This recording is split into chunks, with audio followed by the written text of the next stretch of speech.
करेगा सरकार, सरे करेगा सिस्टम और झेलेंगे हम लोग। क्या कोई ये भोगेगा आदिवासी, उसकी हकमारी करो, उस पर डाका डालने का ये खेल परिसीमन के आड़ में चल रहा है।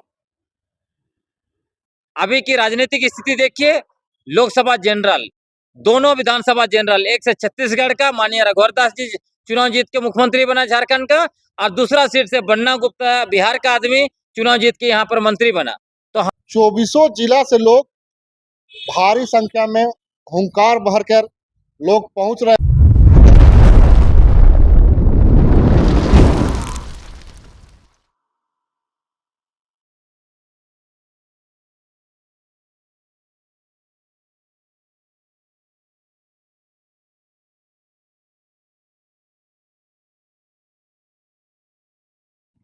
तो आज हम यहाँ इस बात को बोलने के लिए हैं कि हम लोग का एक चरण की जो तैयारी का संपर्क का ये सब हो गया है, और दूसरे चरण की अभी दिन भी नहीं है। आज 20 तारीख है, सिर्फ 9 दिन बचा है।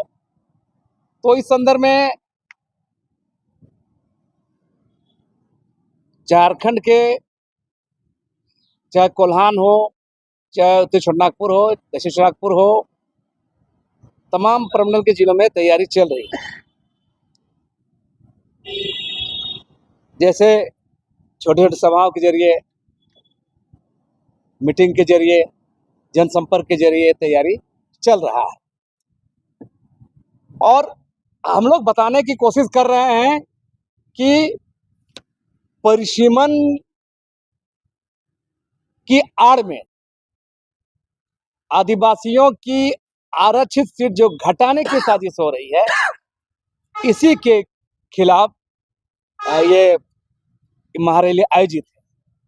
और हम बार बार एक बात को हम लोग बोल रहे हैं कि देश के अंदर में जो जनसंख्या के आधार पर परिसीमन किया जाएगा तो आदिवासियों के साथ अन्याय होगा, संवैधानिक प्रावधानों के साथ भी अन्याय। क्योंकि हम बताना चाहेंगे कि झारखंड का 24 जिला में 13 जिला संपूर्ण शेड्यूल इलाका है, 2 जिला आंशिक है, और 2 जमीन कानून है पूरे झारखंड राज्य में, एक CNT एक्ट, दूसरी SPT एक्ट। तो दोनों जमीन कानून के रहते हुए, 5वीं अनुसूची के रहते, शेड्यूल एरिया के रहते हुए बड़े पैमाने पर संवैधानिक प्रावधानों का उल्लंघन करके यह आबादी बसी है। और ये शेड्यूल इलाका का जो नियम कानून है, जो प्रावधान है, उसको धज्जी उड़ाया गया है। चाहे विकास योजनाओं के नाम पर, रेलवे के नाम पर, डैम के नाम पर, कल कारखाने के नाम पर, सरकारी संस्थानों के नाम पर हमारा लोगों को विस्थापन प्लान के लिए मजबूर कर दिया गया है, वही बाहरी आबादी बस गया है। देश के अंदर में कहीं भी बसना दिक्कत की बात नहीं है, परेशानी नहीं ना, हम लोग का आपत्ति है।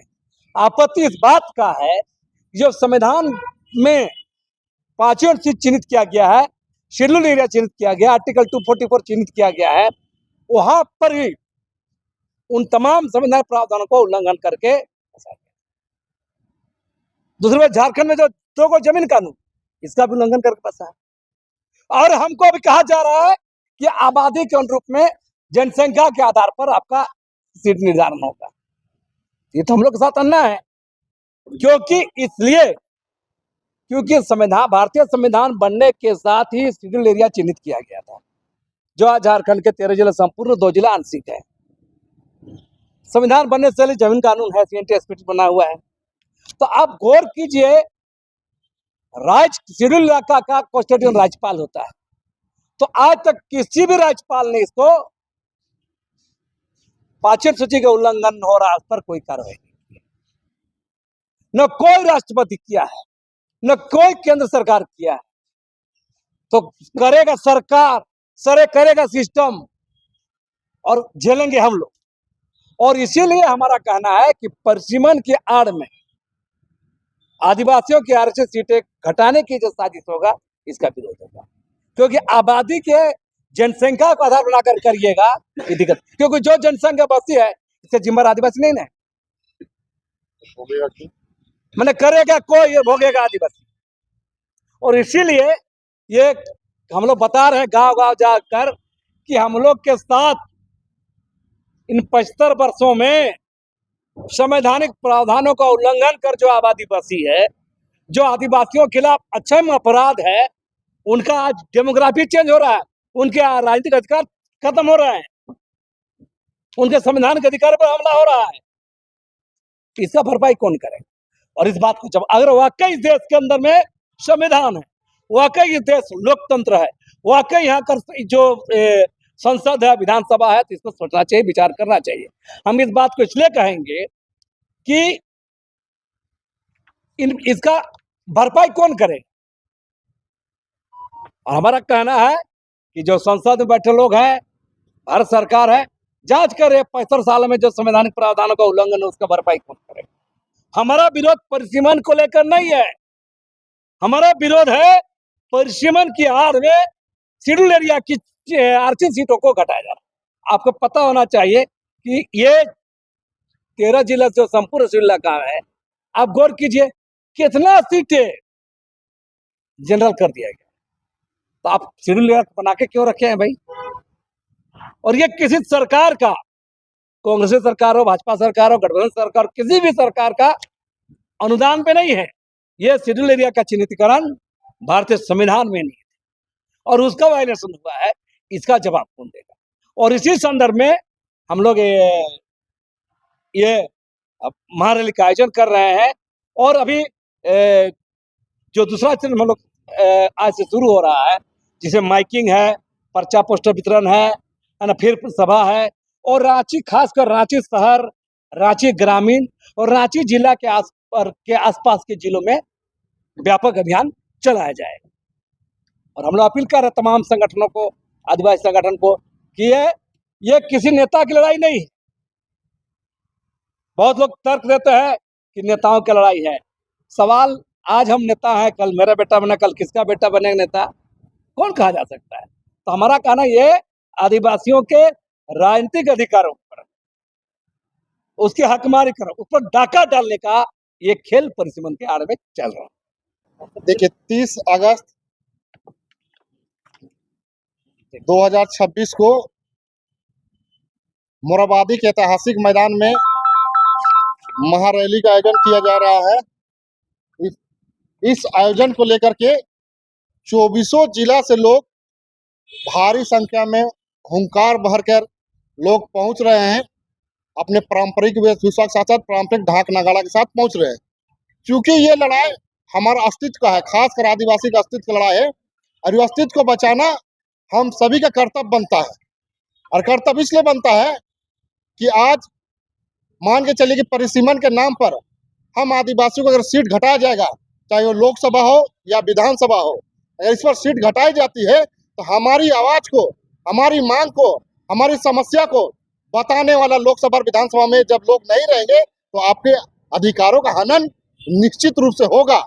मैं इसलिए ऐसा कह रहा हूं क्योंकि अगर आपके विधायक या सांसद आपके समाज के लोग नहीं रहेंगे आपके लोकसभा और विधानसभा में, तो आपके हक और अधिकार को, बातों को लोग नहीं रख पाएंगे। इसलिए मैं निश्चित रूप से कहना चाहता हूं कि ये लड़ाई किसी पार्टी का नहीं है, किसी व्यक्ति विशेष का नहीं है, ये लड़ाई पूरे के पूरे आदिवासी समाज का है। इसलिए मैं कहना चाहता हूं कि 24 जिला से भारी संख्या में लोग ऐसे मोरहाबादी के ऐतिहासिक मैदान में लोग जुटेंगे और उस दिन हुंकार भरेंगे कि अगर केंद्र सरकार इस पर हस्तक्षेप नहीं करती है, अगर हमारे अधिकारों को, बातों को नहीं रखती है और हमारा कटौती करेगी अगर सीटों में, इसका परिणाम केंद्र की सरकार, खासकर बीजेपी की सरकार को भुगतना पड़ेगा। क्योंकि मैं इसलिए ऐसा कह रहा हूं कि ये एक बीजेपी की सरकार ऐसी सरकार है जो कभी भी आदिवासी हित का बात नहीं करती है, ना काम करती है, सिर्फ और सिर्फ दिखावा करती है। अभी आपने देखा होगा, चाहे विश्व आदिवासी की बात करें, चाहे और भी किसी प्रकार कोई आयोजन होता है, तो किसी भी प्रकार कोई बीजेपी नेताओं का, चाहे वो राष्ट्रपति हो, चाहे कोई बड़ा बीजेपी के नेता हो, चाहे वो आदिवासी भी क्यों ना खुद हो, कभी भी आदिवासी को ऐड, चाहे प्रचार या बैनर पोस्टर नहीं लगाता है। इसे साफ प्रतीत होता है कि आदिवासियों का हित में इन लोगों का प्यार मोहब्बत नहीं है, ना इसका हक अधिकार की उन लोगों को चिंता है। सिर्फ और सिर्फ लोग अपने सीट की चिंता करते हैं, कैसे मुझे जगह मिले और कैसे मैं सत्ता तक पहुंचूं, सिर्फ उतना ही चिंता रहता है। आदिवासी समाज का चिंता खासकर बीजेपी को नहीं है। इसी को हम लोग आईना दिखाने के लिए 30 अगस्त को हम लोग ऐतिहासिक मोरहाबादी मैदान में महारैली करने वाले हैं। हम लोग परिसीमन की प्रक्रिया का विरोध कर रहे हैं। उसका मूल कारण यह है कि झारखंड में देखेंगे तो यहाँ राज्य के अनुसूचित क्षेत्रों का निर्माण जनसंख्या के आधार पर नहीं हुआ है, बल्कि उसके ऐतिहासिक कारण रहे हैं। हमारे पुरखों ने ब्रिटिश हुकूमत को स्वीकार नहीं किया। हमारे पुरखों ने हजारों की संख्या में बलिदान दिया और वो अपने पारंपरिक स्वशासन व्यवस्था के तहत पूरे समुदाय को संचालित करते रहे। और इसी वजह से 1874 में शेड्यूल्ड डिस्ट्रिक्ट एक्ट बना और छोटानागपुर और संताल परगना को अनुसूचित क्षेत्र, अनुसूचित जिला घोषित किया गया।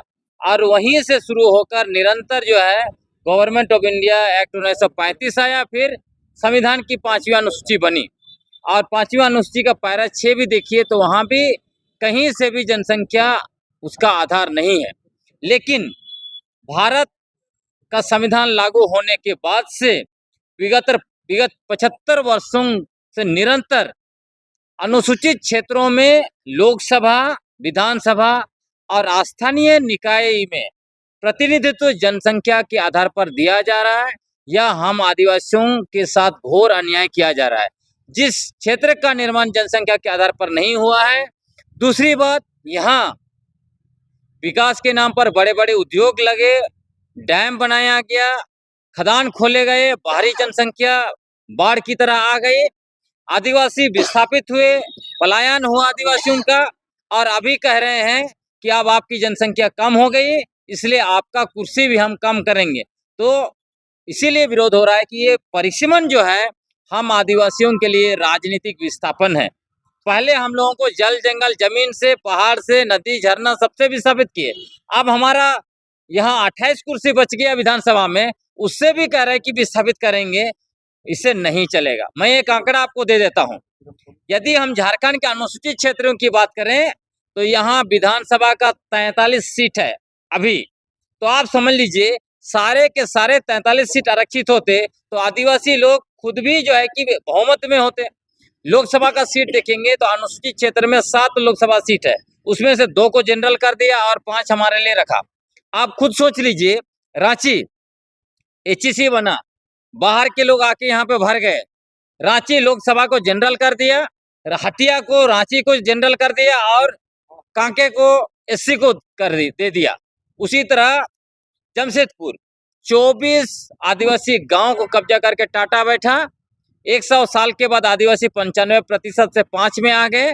अभी की राजनीतिक स्थिति देखिए, लोकसभा जनरल, दोनों विधानसभा जनरल, एक से छत्तीसगढ़ का माननीय रघुवर दास जी चुनाव जीत के मुख्यमंत्री बना झारखंड का, और दूसरा सीट से बन्ना गुप्ता बिहार का आदमी चुनाव जीत के यहाँ पर मंत्री बना। तो हम लोग कहाँ जाएंगे? तो इस तरह का जो निरंतर अन्याय किया जा रहा है हमारे ऊपर, इसीलिए आप हम लोग कह रहे हैं 75 साल तक आपने अन्याय किया, आप आगे नहीं होगा। नहीं तो इसी तरह जनसंख्या के आधार पर लोकसभा, विधानसभा और स्थानीय निकाय का प्रतिनिधित्व लगातार जो है कि निर्धारित किया गया तो आने वाले समय में हमारे पास कुछ भी नहीं रहेगा। और इसका एक जजमेंट मैं आपको बताता हूँ। जब पेशा कानून को माननीय झारखंड हाई कोर्ट ने असंवैधानिक बताया वही जनसंख्या के आधार पर, और यह मामला जब सुप्रीम कोर्ट गया, Rakesh Kumar versus union of India में सुप्रीम कोर्ट ने स्पष्ट कहा कि जनसंख्या जो है आदिवासियों का इसलिए कम हो गया क्योंकि बाहरी जनसंख्या यहाँ पे आके भर गई। तो जनसंख्या के आधार पर निर्धारित नहीं हो सकता है। तो सुप्रीम कोर्ट ने स्पष्ट कहा कि हमें नहीं भूलना चाहिए कि अनुसूचित क्षेत्र ऐतिहासिक रूप से आदिवासियों के हैं। तो इसी ऐतिहासिक पृष्ठभूमि को रखते हुए हमारा केंद्र सरकार से स्पष्ट मांग है कि यदि आप 2027 में जनगणना होती है और उसके आधार पर आप परिसीमन करते हैं तो इसका हम लोग पुरजोर विरोध करेंगे। आप यहाँ पे ऐतिहासिक कारणों के आधार पर करना चाहिए। अगर विधानसभा का सीट आप 81 से डबल करते हैं या 126 करते हैं तो उसी अनुपात में आदिवासियों का आरक्षित सीट भी बढ़ना चाहिए। और दूसरी बात हम लोग का बहुत स्पष्ट है, अनुसूचित क्षेत्र में सारा का सारा सीट लोकसभा, विधानसभा और स्थानीय निकाय, जिस तरह से पेशा क्षेत्र में एकल पद आदिवासियों के लिए 100% आरक्षित है, उसी तरह यहाँ पे 100% आरक्षित होना चाहिए। यही हम लोग के साथ, आदिवासियों के साथ, अनुसूचित क्षेत्र के साथ न्याय होगा। इसलिए कि आप अनुसूचित क्षेत्रों में आदिवासियों का सीट निरंतर घटा रहे हैं और गैर आदिवासियों का सीट, जो उसका मेजोरिटी पॉपुलेशन बाहर से आया, उसका सीट आप बढ़ा रहे हैं। और सामान्य क्षेत्र में, झारखंड के सामान्य क्षेत्र में आदिवासी को एक सीट भी नहीं दे रहे हैं। वहां तो हम लोग मांग नहीं कर रहे हैं, तो यहाँ भी आप हमारा सारा सीट छीनेंगे, वहां भी हमारा नहीं रहेगा, तो फिर ये आदिवासी राज्य बनने का क्या मतलब? इसीलिए विरोध हो रहा है। और आखिरी बात मैं ये कहना चाहता हूँ, यदि परिसीमन पॉपुलेशन के आधार पर हुआ तो झारखंड राज्य जो 1930, 40, 50 और 60 के दशक में आदिवासी अपने बलबूते पर अलग राज्य की लड़ाई लड़ा, अपने बलबूते पर अलग राज्य का मांग किया, और उस आदिवासी समुदाय से कोई मुख्यमंत्री नहीं हो सकता है, मंत्री भी शायद एक आध होगा तो होगा, नहीं तो नहीं होगा। उसी तरह जो है कि अनुसूचित क्षेत्र को खत्म करने की बात होगी, पेशा कानून, आपका CNTSPT कानून आप जानते हैं 2016 में कैसे संशोधन किया गया था, विधानसभा में 3 मिनट में बिना बहस किए हुए। तो ये लोग जब बहुमत में आएंगे, अगर मान लीजिए 128 सीट इनका होता है, हमारा सिर्फ 22 होता है, तो हमारा तो कुछ नहीं पूछेगा ये लोग। तो झारखंड से पूरी राजनीति खत्म हो जाएगी आदिवासी की, और न सिर्फ झारखंड से, पूरे देश के आदिवासी झारखंड की ओर देखते हैं, क्योंकि झारखंड के आदिवासी ही हमारे पुरखे 180 साल तक ब्रिटिश हुकूमत के खिलाफ लड़ाई लड़ा, शहादत दिया। और अगर पूरी चीजों को देखेंगे ब्रिटिश हुकूमत से लेकर अब तक, तो हमारे आदिवासियों का 250 साल का संघर्ष और बलिदान का इतिहास है। इस इतिहास को मिटाने की ये षड्यंत्र की जा रही है, और इस परिसीमन करके बीजेपी असल में झारखंड की सत्ता को कब्जा करना चाहते हैं और आदिवासियों का अस्तित्व को मिटाना चाहते हैं। इसके खिलाफ हम लोग आदिवासी एकजुट हो रहे हैं, और इसीलिए उलगुलान महारैली हो रहा है, और पूरे झारखंड के आदिवासियों को, सारे संगठनों को हम लोग आमंत्रित कर रहे हैं। आप देखिएगा 30 अगस्त को रांची में और ऐतिहासिक मोरहाबादी मैदान में आदिवासियों का जलजला होगा। झारखंड के भाई बहन मन के हम कहे चाहिला कि 30 अगस्त दिन रविवार 2026 के 11 बजे से मोरहाबादी में पहुंचा, ई खातिर कि परिसीमन ऐसन चीज है के जे कि पूरे आदिवासियत के खत्म करी। हमी ओल झोल आपस में ढिसम ढिसिम होइला, हर संगठन हर पार्टी, लेकिन अगर परिसीमन में, क्योंकि केंद्र सरकार जो चरदेवा पार्टी है, जो भाजपा पार्टी चरदेवा है, इसलिए हम लोग परिसीमन होए कर पहले हमी जमा होए के एक इकर विचार विमर्श करके और परिसीमन कैसन होए के चाहिए। अभी तुम सुनला कि परिसीमन हमको जिस आधार पर जनरल सीट का होगा, उसी आधार पर हमारा माने परिसीमन होना चाहिए। अगर 50% उनका बढ़ोतरी हो तो हमारा भी 50% हो, या SC का भी 50% हो, ताकि हमारा ताकत बना रहे। यही है ताकत, क्योंकि विधानसभा में हमारा ताकत नहीं रहेगा तो हमारा मुखिया का पद भी खत्म हो जाएगा, हमारा विधायक का ताकत भी खत्म हो जाएगा, हमारा सांसद का मन ताकत भी खत्म हो जाएगा।